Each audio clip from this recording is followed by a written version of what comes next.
Hi, welcome to Moving Monday. I am Kelly Metaxas. And I'm Livona Monday with Groom & Company Realtors. Today we thought we would just do a little video on giving you some tips on being a first-time home buyer. So these are questions that a lot of people have, especially if you are a new-time home buyer. You don't always know what you need to do to get started in the process. So today we're going to talk about tips that you need to know as a first-time home buyer. The first one I think mainly is just saving up for a down payment. That's one of the biggest costs that you will need. An average one would be 20%, but as a first-time home buyer, there are options that you can choose that would be as little as 3% down. If your down payment is less than 20%, then you will have to pay mortgage insurance in your mortgage note. So if you've got 20% to put down, you will save money in that. So just think of it as the higher or the more that you put down, the lower your mortgage note will be. And we always recommend, if possible, to go with a local lender, because that way you can go right into their office and sit down. I always suggest to people to sit down with their lender and discuss the different loans that are available, and he's going to help, or she's going to help you meet your needs, whether it's an FHA, if you're a veteran and a VA loan, conventional, and there's so many different conventional loans now with different amounts down. If you go into some of the other communities out maybe in the country, you could do USDA loans. So that's real important, to sit down with a lender and discuss those options. Okay, another thing that is important to think about is how much you can afford. So it's really important to talk to a lender to see, have him to work out your debt to income ratio and find out what you can get approved for.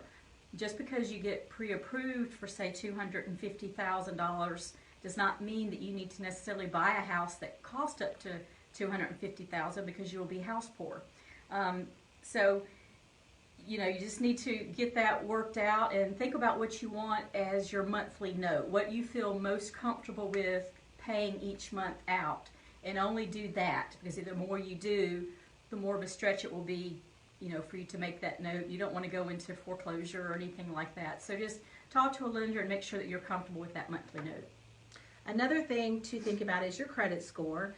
And I know we all see commercials, Credit Karma, all those. But the lender will pull your credit, and if there's any dings that he thinks can help you get a better loan, can work you through that. It might just be paying off a credit card or something similar to that. Another thing to think about is not applying for new credit.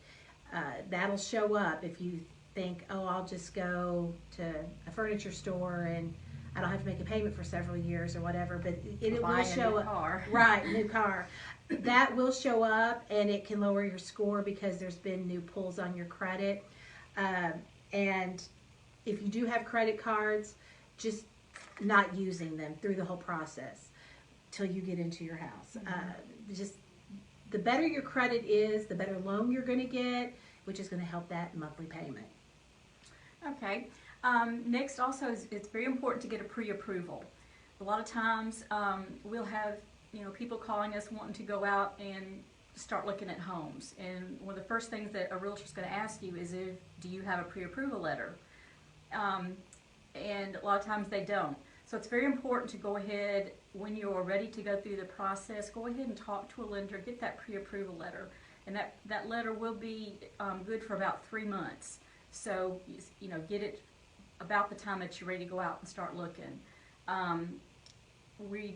It will waste your time and our time if we go look at houses and we're looking in a market of homes that are not in your budget. So it's best to know ahead of time, like we said earlier, what your budget is, and you get that by getting your pre-approval letter. And sometimes you can afford more than you even think. Exactly. And that opens up a whole new list of homes to look at. Mm-hmm. So there's nothing more disappointing than looking at a house that you're not going to be approved for, but there might be more options that you didn't even know about.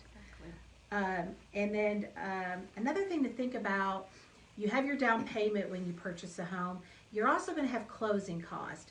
And for a buyer, it's about 3% of the price of the home. And it's a lot of things. It's the tax prorations, it's the lawyer fees, that's your closing attorney, all those kind of things. You have to pay up your homeowner's insurance at first. So it can be a nice chunk of money.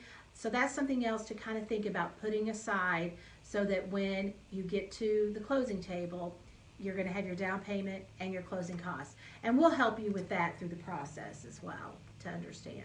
And while you're thinking about a couple other costs that you need to think about as far as saving for, would be like the inspection costs. As soon as you get a contract on the house, one of the very first things you're going to do is have a home inspector come out and look at that house.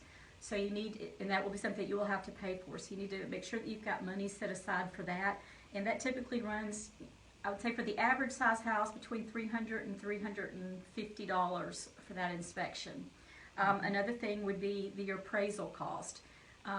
Near the end, like it takes usually about 30 days before you can get closed on a house.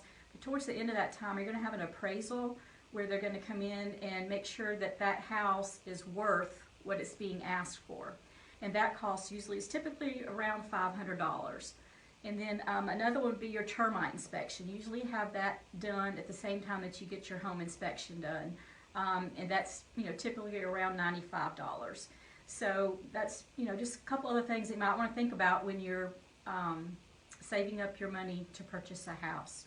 Some other ones that might come up if you're buying a home with a pool is a pool inspection, or if you're buying more out in the country and there's septic or well, those might be some other things that would come up that would need to be inspected. You just want to make sure everything's top notch before you move in. Exactly. But if you have any questions, you know who to call. I'm Livona Monday. And I'm Kelly Metaxas, and we're with Grooming Company Realtors. See you next week. Bye-bye. Well, that was good. We got the horse out of there. And it's gross.